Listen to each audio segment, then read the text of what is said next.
Alors, Merci. pour tous ceux qui auront bien suivi l'atelier de Guy, Guy est dépositaire d'un badge qui est le badge de Guy Crafour Addict. Et vert, et vert. Guy, il y en a 150. Bon, Tu les donnes à qui tu veux. Non, mais ils viendront prendre. Je les laisse juger. À toi. Allez, à moi, 9h15, 35, je tiens le timing. Bon, bonjour à tous. Donc, banane, pêche et patate. On va y aller. Hein. La banane, c'est sûr, au sens propre et figuré. Après, la banane,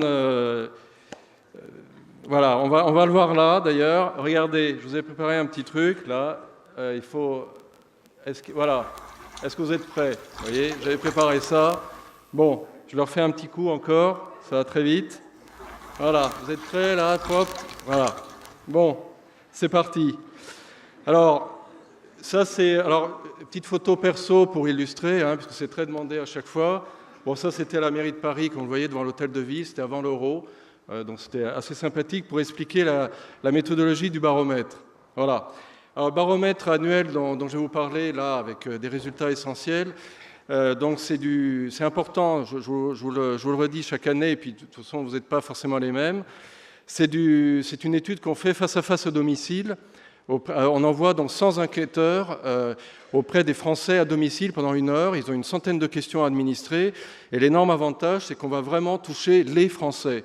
Puisque je vais vous le montrer, si vous n'interrogez que des internautes, vous perdez 15% de la population française. C'est-à-dire que sur ces 15% que vous allez perdre, vous ne pourrez pas mesurer un taux de départ. C'est quand même ennuyeux, puisqu'en plus, ceux qui ne sont pas internautes partent moins. Donc la méthodologie est très importante et 1 heure d'entretien, ça permet d'avoir à la fois des éléments quantitatifs, qu'est-ce qu'ils ont fait l'année d'avant, donc c'est factuel. C'est représentatif parce qu'ils ont des quotas à respecter, ils ont des listes de la mairie, on leur donne des quotas croisés, donc sexe, âge, CSP, région, catégorie socio-professionnelle, et taille de la commune, et donc ils le respectent et ils discutent avec les gens. Donc ils relèvent également tous les verbatims, tout ce que les gens leur disent sur leur séjour, leurs vacances, les critères, les comportements, etc. Donc beaucoup de choses qui sont demandées aux Français pendant ces 2 mois de terrain qui ont eu lieu donc en janvier-février 2016. Et dans les chiffres je vais vous montrer, c'est très important, on exclut les séjours qui ne sont pas de loisirs. On est vraiment dans le loisir au sens strict, c'est-à-dire qu'on enlève pèlerinat, séjours médicaux, séjours de linguistiques, commerciaux, dans la famille, amis, résidence secondaire, en dehors du loisir. Donc c'est strict au sens volontaire, hein, puisqu'on souhaite vraiment mesurer le tourisme de loisirs, c'est-à-dire vacances ou loisirs pour des courts séjours marchands. Donc voilà pour l'essentiel de la méthodologie, donc court séjour 1 à 3 nuits, long séjour de 1 à 4 nuits. Voilà, et puis le baromètre est énorme, hein, je vous dis une centaine de questions, vous voyez les thèmes tout en bas que je ne vais pas traiter ce matin, mais ceux qui sont en bas, je vais en traiter une partie évidemment, parce qu'on pourrait rester la journée ensemble, mais là le timing est 35 minutes. Voilà, bon ça c'est Trocadéro au coucher du soleil. Alors le sommaire, voilà, je vais vous évoquer, donc il y aura une partie tourisme et après une partie e-tourisme. Donc sur la partie tourisme, je vais vous donner l'essentiel du cadrage, ça va pouvoir vous servir pendant les 2 jours. Donc le taux de départ des Français, la part France-étranger, ensuite les principaux critères de choix d'un séjour, tout ce qui est internaute avec le taux de préparation, le M-tourisme, la réservation en ligne, les enjeux pour les territoires. J'ai ajouté cette partie-là, importante parce qu'il y a beaucoup de territoires ici. Et puis les enjeux de la relation client, puisque c'est une thématique qui est totalement essentielle. Elle l'est depuis que le commerce existe, mais il faut vraiment mettre l'accent sur la relation client. C'est quelque chose, évidemment, de très important. Voilà, le taux de départ des Français. Alors, Ludovic faisait des métaphores avec des fruits et légumes. Là, voilà, c'est animalier un petit peu. Ils ont posé, hein, ça n'a pas été facile. C'est près du bureau. Voilà, regardez leur regard, c'est pas mal. Bon, alors les chiffres clés. Ce qu'il faut vous retenir, parce qu'on parle sur les courts séjours marchands, c'est-à-dire qu'avec un hébergement payant, quel qu'il soit, on est, vous voyez, à 37% des Français qui sont partis en 2015 en séjour marchand, donc 1 à 3 nuits avec hébergement payant. 37%, c'était en augmentation, donc on est à près de 20 millions de Français qui partent en court séjour marchand. Donc ça, c'est évidemment une clientèle extrêmement intéressante puisque c'est des city breaks, c'est un festival, une manifestation, une expo, c'est un peu de randonnée. Donc ça, c'est une clientèle évidemment qui va déclencher des séjours jusqu'à la dernière minute, au gré de la météo. On verra après avec les critères et autres. Je reviendrai dessus. Ensuite, les longs séjours. Cette fois-ci, les longs séjours, on les prend, les non-marchands. Non-marchands, c'est-à-dire hébergement, famille, amis et résidence secondaire. Là, on est à 29% des Français. Vous voyez, ça fait à peu près 16 millions de Français qui prennent du long séjour non-marchand. Et contrairement à ce qu'on entend souvent, la part du non-marchand est inférieure à celle du marchand. Puisque vous voyez que les longs séjours marchands, c'est ce qu'on appelle les vacances. Pour les autres aussi, tout ce qui est long séjour, c'est les vacances. Les longs séjours marchands, c'est 36% des Français de 15 ans et plus. Donc, vous voyez, 19,2 millions de Français qui ont pris des longs séjours marchands, et la part, vous voyez, est de 7 points supérieure à celle des non-marchands. Et ça, c'est très important. D'abord, pour l'industrie touristique, c'est très important parce qu'il y a de l'hébergement payant, quel qu'il soit, mais c'est des gens qui vont entièrement choisir, comme ils choisissent le lieu, c'est un séjour totalement choisi sur l'ensemble des activités, du transport, etc.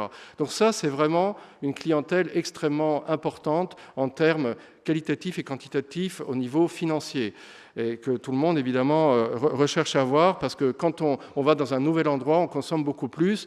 Et la grande tendance des Français, et on fait le baromètre depuis 15 ans, c'est d'aller vers des séjours, des longs séjours plus courts, plus fragmentés, mais plus intenses. Il y a la notion d'intensité du séjour qui est extrêmement importante. Ils veulent vraiment revenir avec des souvenirs, avec quelque chose de différent, avec quelque chose qu'ils vont pouvoir raconter, et ils nous disent tous, on préfère partir moins, mais revenir avec des valises chargées d'émotions, d'expériences, de rencontres, d'authenticité et tout ce que vous voulez. Et ça, ils le retrouveront davantage dans un séjour marchand que dans un séjour non marchand, où ils vont se dire, mais quand est-ce qu'on est allé, mais qui est agréable, c'est famille, amis, résidence secondaire, mais vous voyez que la part du marchand est beaucoup plus importante, malgré le fait que l'on soit dans une période difficile. À tout point de vue, et le total des partants est de 60%. Donc vous voyez bien qu'on ne peut pas additionner 37, 36 et 29, puisqu'il y en a qui ont fait plusieurs types de séjours, et je vais vous le montrer dans le slide d'après. Mais pour vous dire qu'on a une réalité touristique qui est complexe. Entre l'année 2014 et 2015, on a baissé le taux de départ des Français de 2 points. On était à 62, on est passé à 60. 40% des Français n'ont pas pris de séjour de loisirs. 40%, c'est énorme. Mais ils sont partis davantage, ceux qui sont partis. Donc vous voyez que la fracture s'accentue de ce point de vue-là, malgré le fait des aides, NCV, CAF et toutes les prestations sociales, les comités d'entreprise, le secours populaire et tout ce que vous pouvez connaître. Mais donc les Français sont un peu moins partis, mais ceux qui sont partis plus. Et ça se résume dans ce graphique. Et là, il faut que je réserve un badge pour Grégory. Je ne sais pas si tu es là, Grégory. C'est la formule du crible de Poincaré avec les diagrammes de Venn, juste pour la petite histoire.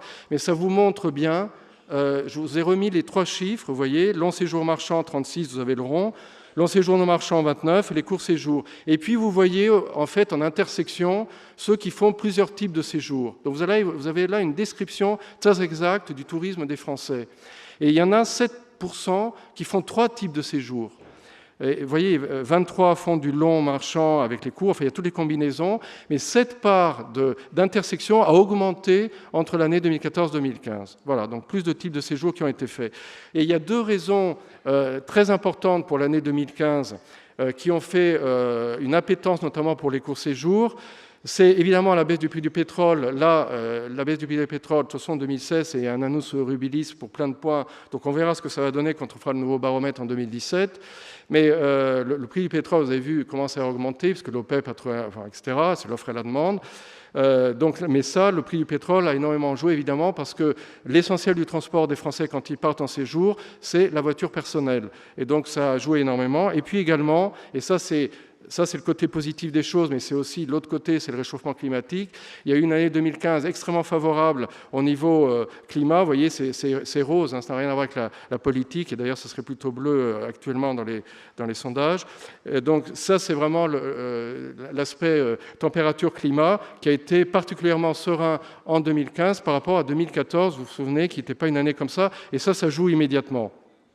Voilà. Alors maintenant, je vous donne la part entre France et étranger. Ça, c'est une photo que j'ai prise de l'avion.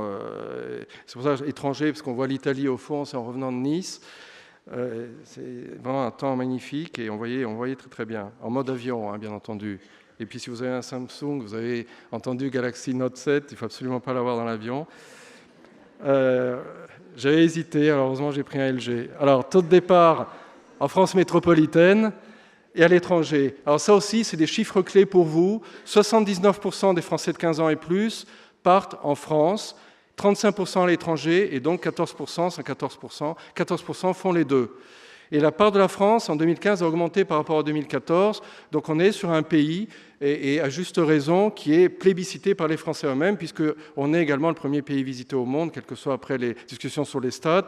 On a les caractéristiques qui font que les étrangers viennent en France sont aussi celles pour lesquelles les Français aiment partir également en France, outre la praticité, la monnaie, on connaît, on peut organiser le voyage, c'est un petit pays, on prend sa voiture, etc. On peut organiser plus tard, on peut négocier, enfin bon, il y a plein de... Et la part à l'étranger, elle est de 35%. Elle est toujours à peu près autour de 30%, mais avec une énorme évolution sur, évidemment, les destinations à l'étranger, puisqu'il y a eu un déport du bassin méditerranéen est vers l'ouest, bien entendu, hein, vous connaissez les raisons, et donc avec des pays qui performent, Grèce, Italie, Espagne, Portugal, le Baléares, Cap-Vert, enfin tout ce qui est île, Açores, le Maroc qui s'est maintenu, et puis l'Europe du Nord donc, et l'Europe de l'Est. Donc il y a eu un déport, évidemment, et ce qui est vraiment là ennuyeux entre guillemets pour les destinations qui ont été touchées, c'est qu'effectivement les tours opérateurs à l'autre préparent, prennent des charters, etc. Et donc c'est vraiment en train de se pérenniser sur le déport qu'il y a eu ces quelques années, donc beaucoup de mal après à rattraper. Ça c'est une photo que j'ai prise au Journée du patrimoine, cette magnifique fondation Louis Vuitton, donc je vous ai mis, hein, c'est l'architecte Franck Gehry, et je vous ai mis la phrase qu'il a citée à l'image d'un monde qui change en permanence, un bâtiment donc, qui évolue en fonction de l'heure et de la lumière afin de créer une impression d'éphémère et de changement continuel, parce qu'on est vraiment là-dedans. Et pourquoi je vous ai mis celle-là? D'abord, il y avait en plus Buren, qui est un apôtre de la lumière, mais parce qu'il y a 12 voiles, donc vous allez comprendre pourquoi. Bon, c'était... Voilà. Parce qu'en fait, quand on demande aux Français sur 19 critères combien ils en prennent en moyenne pour choisir leur destination, eh bien, ils sont à 12 critères en moyenne. C'est absolument énorme.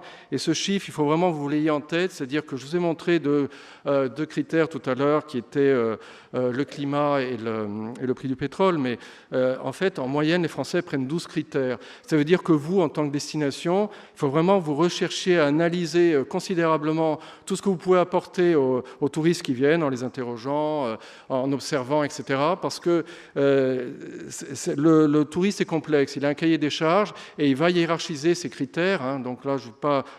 Vous voyez bien, dans le temps imparti, je ne pourrais pas vous le détailler, mais c'est dans l'étude. Mais retenez bien que ce n'est pas pour une raison ou deux. Il y en a 12 en moyenne, 12 critères et discriminants, donc très important. Et je vous ai mis les principaux. Voilà le palmarès. Alors le premier type de critères, c'est vraiment tout ce qui est critères de commodité, de praticité. Alors évidemment, dans les trois... le plus important, il y a le climat, on l'a vu tout à l'heure, le budget est fondamental, hein, 70% des Français préparent un budget pour pouvoir partir, ils partent à budget contraint, ils ne veulent pas le dépasser, ils ne veulent pas partir à crédit, ils font attention à tout, mais ils partent, ils ont envie de partir, en tout cas les 60% qui ont pu le faire. La qualité des hébergements, c'est toujours dans les 6 premiers, c'est vraiment quelque chose de très important, ça il faut bien le retenir. Donc tout ce que vous pouvez faire dans les territoires, sur les classements, sur le travail, sur la qualité des hébergements, etc., très important, avec en plus tout le travail qu'il faut faire sur les logements dits collaboratifs. Donc il y a vraiment un enjeu phénoménal sur la qualité des hébergements et sur le travail sur les étoiles pour les hôtels, parce que sincèrement, il y aurait beaucoup de dépoussiérage à faire sur la qualité de certains hôtels. Le deuxième type de critères, donc tout ce qui est culturel et de découverte, avec là les critères les plus importants, les paysages, donc ça peut être partout, hein, et vous voyez 79% partent en France, et le dépaysement, la découverte, c'est vraiment quelque chose de très important. Et d'ailleurs, quand on demande aux Français la deuxième raison après le climat, pourquoi ils ont réussi leurs vacances, c'est l'enrichissement personnel. Retenez bien vraiment cet aspect. Vous savez, des fois, alors il y a les aspects pratiques qui sont très importants pour préparer dans le choix, mais retenez bien qu'au fond, la réussite d'un séjour, c'est aussi un office de tourisme qui accueille bien. Je reviendrai là-dessus. Ce sont des prestataires qui sont ambassadeurs de la destination et qui ont de l'empathie, qui ont envie, qui sont contents qu'on soit là. Moi, je suis content d'être devant vous. Vous, je pense, vous êtes contents d'écouter les autres intervenants et puis de la convivialité qu'arrive à organiser toute l'équipe des ET12. C'est pour ça que c'est le congrès le plus important, parce que l'aspect humain est extrêmement important et ça ne coûte rien, l'aspect humain. L'aspect humain, c'est d'avoir envie de partager et d'accueillir. Et ça, c'est quelque chose que les gens nous disent de plus en plus, qu'on est dans un monde qui est difficile. Écoutez les nouvelles, écoutez tout ce qui se passe, il va y avoir les élections, etc. Et on a vécu, encore une fois, une année 2016 difficile. Et donc, ils ont vraiment besoin de cette rassurance, cette confiance, de cet accompagnement. Vraiment, j'insiste là-dessus.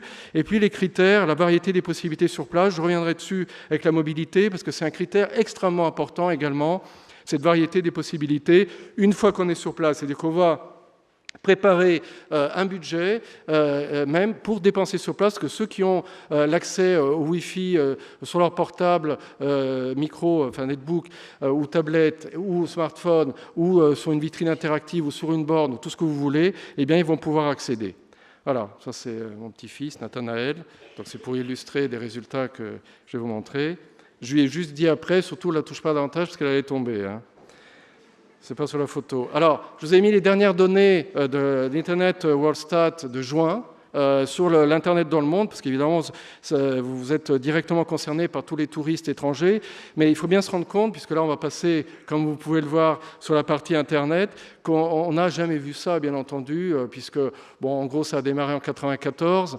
Vous voyez bien qu'en peu d'années, on est à 3,6 milliards d'individus dans le monde qui sont internautes. C'est absolument du jamais vu, parce que retenons toujours, et ça, il faut toujours l'avoir en tête, que l'Internet, c'est de l'interactivité. Quand j'ai appelé mon cabinet il y a 27 ans, en 1988, certains n'étaient pas nés, je l'ai appelé Rafo Interactif. Les gens à l'époque se disent « mais pourquoi interactif, c'est quoi ?» et tout. Parce que c'est l'interaction. Ça vient du latin « interagere », c'est agir à distance. L'Internet, c'est d'agir à distance, c'est pas être passif. Si on reste passif, la page s'en va, il faut la réactualiser, etc. On est actif devant l'Internet. Et ça, c'est absolument extraordinaire. Vous avez 3,6 milliards d'individus qui interagissent dans le monde entre eux. Enfin, c'est absolument incroyable. Ça continue d'augmenter, évidemment, vous voyez, avec une corrélation entre le taux d'internautes et évidemment le PIB et la formation d'un pays. Alors justement, le taux d'internautes en France, ça c'est la cascade donc, d'Olafur Eliasson qui est actuellement au parc de Versailles. Donc c'est assez marrant à voir. Je vous conseille d'aller voir dans ce magnifique parc. Voilà. Donc, vous voyez, 85% des Français sont internautes, 15% ne le sont pas.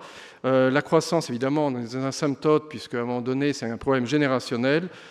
Comme on va donc vous avez retenu un peu plus, enfin vous êtes à 46 millions aujourd'hui d'internautes en France, 46 millions de Français qui sont internautes, mais vous voyez la corrélation avec l'âge, puisqu'évidemment, les 65 ans et plus, c'est eux qui font baisser la moyenne, puisqu'ils sont à 52%, mais c'est déjà énorme. Et 50-64 ans, 85%. Et vous voyez, 15-24 ans, on est à 98%. Donc il y a vraiment une corrélation avec l'âge. Donc en fait, dit élégamment, quand la dernière génération va enfin voilà, il y a une rotation des générations, eh bien, évidemment, ça va augmenter. Donc c'est ça qu'il faut attendre. C'est attendre le renouvellement des générations, tout simplement, puisque c'est absolument inéluctable. Ah, là, la photo s'est coupée, je ne sais pas pourquoi. Je vais voir. Non, ben elle est coupée dans le chargement. En fait, c'est une magnifique pendule qui est au musée de Paris, au Petit Palais des Beaux-Arts. Et allez la voir, c'était l'illustration des e-touristes. C'est l'orchestre de singes. Je laisse conclure. Alors, l'évolution des e-touristes, ça aussi, je vous ai mis, là je ne vous ai pas mis toute la série, je vous ai mis sur... Voilà, vous voyez, 9 ans. En 9 ans, on a gagné 12,3 millions d'internautes, de Français qui ont préparé en ligne, donc d'internautes préparants. Donc des Français partis qui ont préparé en ligne. C'est absolument incroyable. Comment voulez-vous que ça ne bouleverse pas tout ce que sont... J'ai écrit un gros bouquin là-dessus en 2002, les infomédiations entre l'offre et la demande touristique. Bien sûr, il y a toujours des touristes, bien sûr, il y a toujours l'offre, mais les infomédiaires qui se sont créés depuis, c'est un bouleversement absolument incroyable, avec évidemment beaucoup de nouveaux infomédiaires, et contrairement à tout ce qu'on pouvait imaginer, il y a beaucoup d'intermédiaires. Donc vous voyez, 12,3 millions, on est passé de 40 à 77% des Français qui ont préparé en ligne donc en 9 ans. Le M-Tourisme, alors là, je vous ai mis...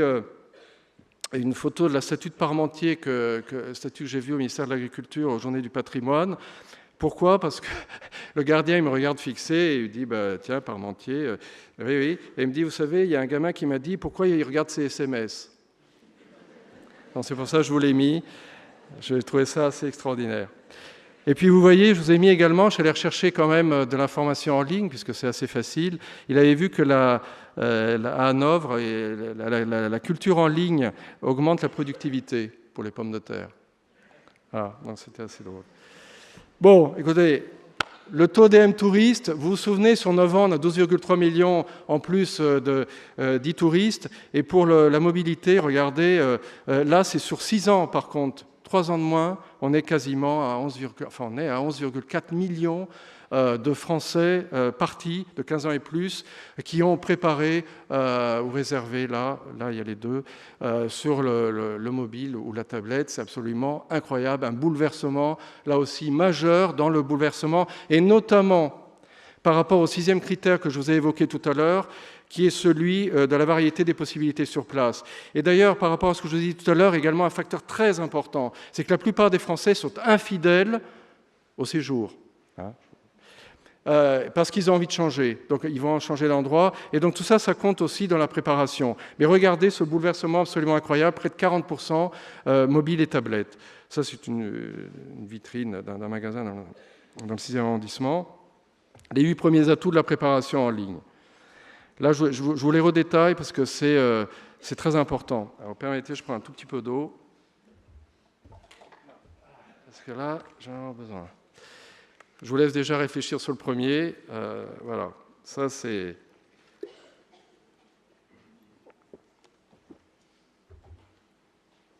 Voilà. Donc, comme je vous ai évoqué tout à l'heure, l'interactivité, interagir à distance. Ayez toujours conscience que jusqu'à la dernière seconde, et pendant même que vous faites la prestation, grâce au webcam, festival, possibilité de réserver en ligne en temps réel, etc., toutes vos prestations vont vivre en temps réel. Tout le temps, 24 heures sur 24, 7 jours sur 7, en liberté pour le chanteur, en mobilité. Donc voilà, c'est vraiment ça. Quand vous êtes en train de vous reposer, etc., vous avez vos structures touristiques, sachez que tout ce que vous faites vit constamment. Ça, c'est une fontaine à Aix-en-Provence. Donc, comparer, les gens comparent. Ce n'est pas comparer pour le prix le plus bas, c'est la meilleure réponse, en fait. Vous voyez, les 12 critères qu'ils choisissent, c'est la meilleure réponse finalement à leur projet, en rapport qualité-prix. Et pour eux, quand on les interroge, c'est vraiment... Ça, c'est extraordinaire, parce qu'au début, je vous dis, 27 ans là-dedans, et j'ai quand même commencé il y a 36 ans à analyser l'interactivité. Au début, les gens, oui, ça va déshumaniser, machin, etc. Mais non, ça crée une proximité avec le prestataire, mais la proximité, vous devez la créer. C'est-à-dire que, effectivement, l'Internet, finalement, c'est de la communication. Vous communiquez avec des gens, vous montrez vos photos, vous montrez des vidéos, vous leur parlez, vous montrez un livre d'or, tout ce que vous voulez pour imager, faire que vous soyez vivant derrière l'écran. Parce que cette proximité est très recherchée. Alors ça, je vous l'ai mis, c'est un prototype extraordinaire de 1956, Citroën Goutte.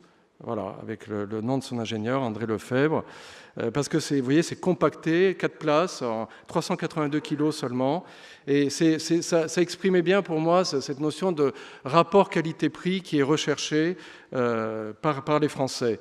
Et puis beaucoup d'informations, mais qui vont passer dans le barrage. Et c'est pas, voilà, elles vont arriver, et puis petit à petit, ça c'est à Aix. La quantité d'informations spécifiques. Finalement, pour eux, beaucoup se disent « Ok, je ne suis perdu dans les informations que je cherchais, je vais aller dans une agence ou je vais demander finalement à quelqu'un de m'aider. » Mais beaucoup prennent ça aussi pour un plaisir de préparer. Alors, évidemment, quand ils préparent, c'est un plaisir. Après, dans le tunnel de réservation, là, ils vont être angoissés, ils vont fermer les portes, les volets, ils vont faire attention à ils cliquent, où est-ce qu'ils vont payer et tout. Là, il y aura un stress et de l'angoisse. Mais dans la préparation, c'est quelque chose qui est vécu de manière agréable. Pouvoir tout organiser soi-même. Ça, j'ai repris une photo que j'avais prise parce que malgré tout, il m'avait frappé. Il est devant la cathédrale de Florence. Il ne pouvait pas être davantage connecté. Donc tout organiser soi-même. Voilà, c'est l'énorme avantage de regarder s'il y a de la place et puis de réserver tout ça avec le même média. Donc c'est quelque chose. Et puis voilà, on entend quelque chose, on vous parle à la radio, vous lisez dans la presse, un ami vous dit quelque chose, un collègue de travail, et immédiatement vous avez cette réponse au stimulus, et c'est quand même quelque chose d'extrêmement intéressant. Ça, c'est une photo que j'ai prise à Viviers, où il y a une magnifique basilique en Ardèche, et voilà, des gens qui s'amusent à aller les arbres à chaussures. Avant, ils le faisaient sur les fils électriques. Voilà, découvrir le lieu avant de partir. Ça aussi, c'est ce que disent les Français. Finalement, on voyage virtuellement avant de vivre réellement. Et c'est quelque chose qui est très important.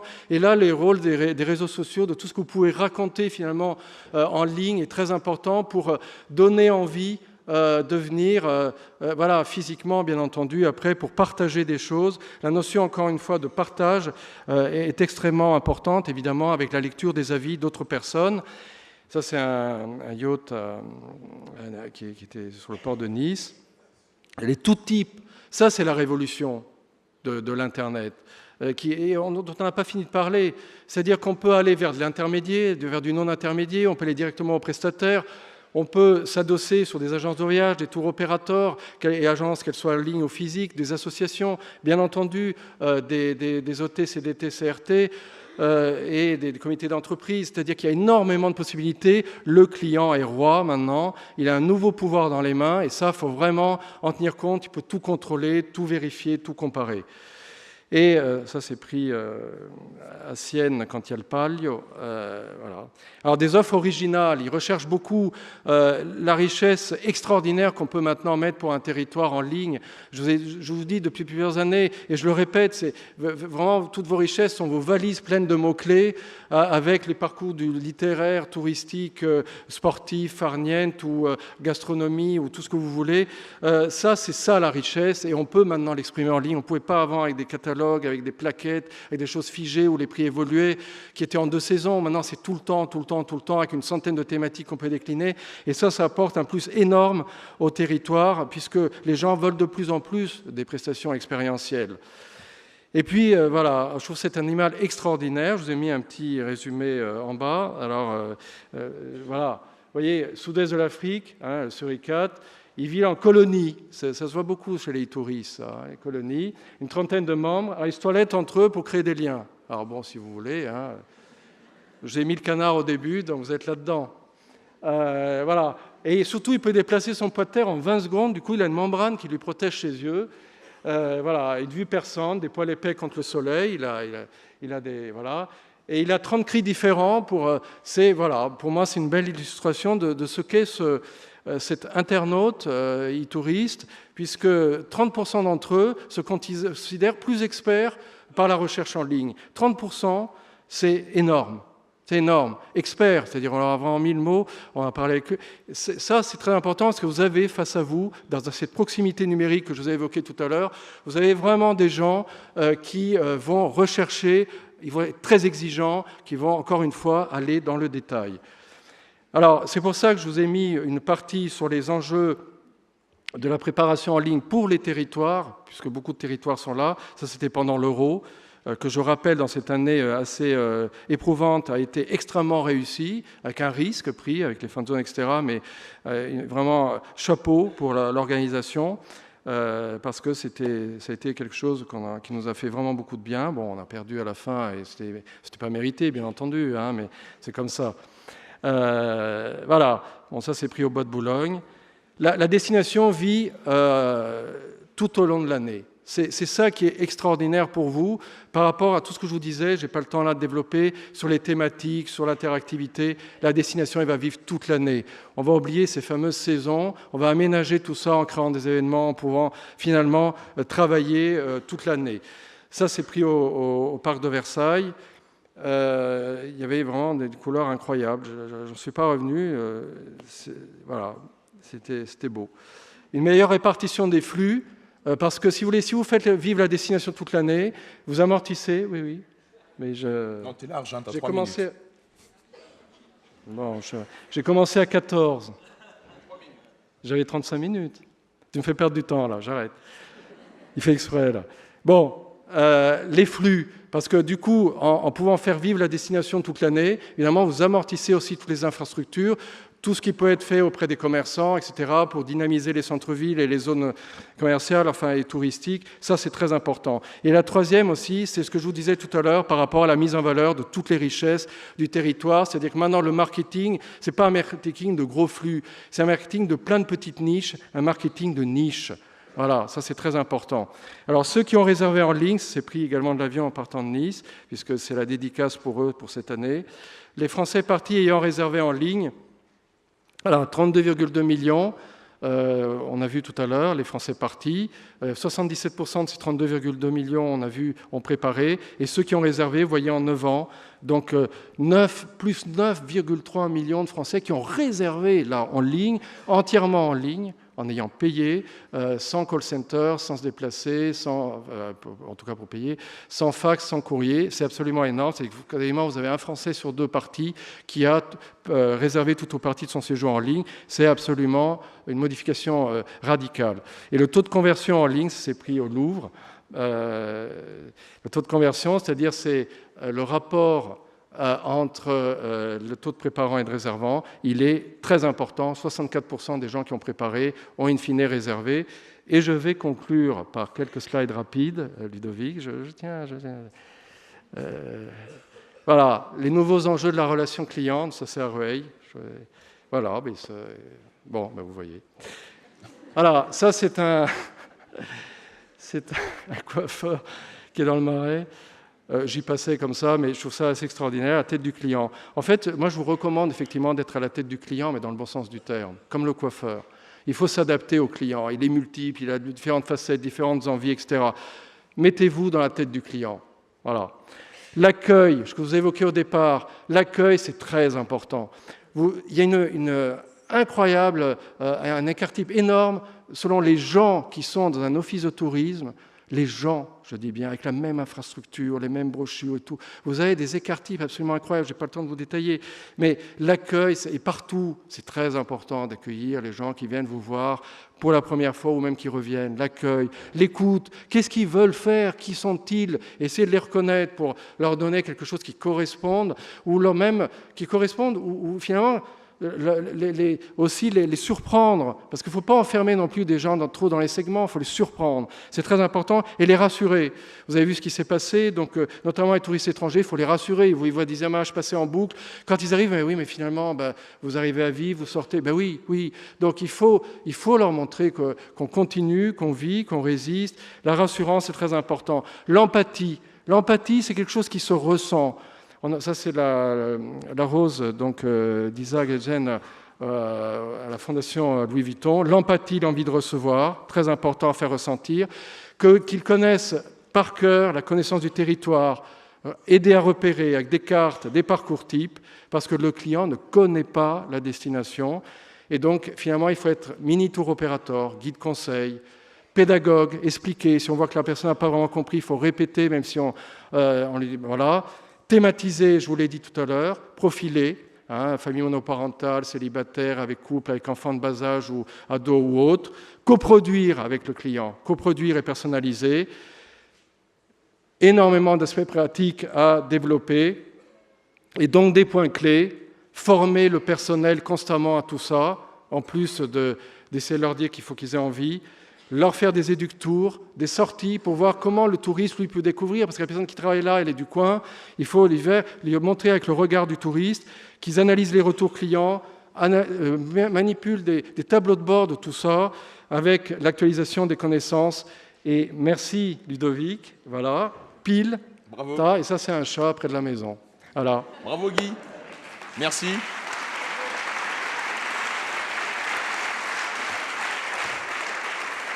Bon, alors, évidemment, il y a quelques questions pour Guy. Comme on est un peu à la bourre, on ne va pas les prendre tout de suite. Anthony est très fan de tes photos et il le dit sur ET12 QR. Alors, QR, c'est pour les questions. Donc, Anthony, la prochaine fois, tu fais ET12 tout court. Benoît te demande ce qu'on mange ce midi. Comme moi-même, je ne le sais pas, je ne pense pas que tu puisses répondre à cette question. Donc, merci Guy. Si vous avez des questions pour Guy, n'hésitez pas. Il est là les 2 jours. Il nous fait l'amitié de rester pendant ces 2 journées.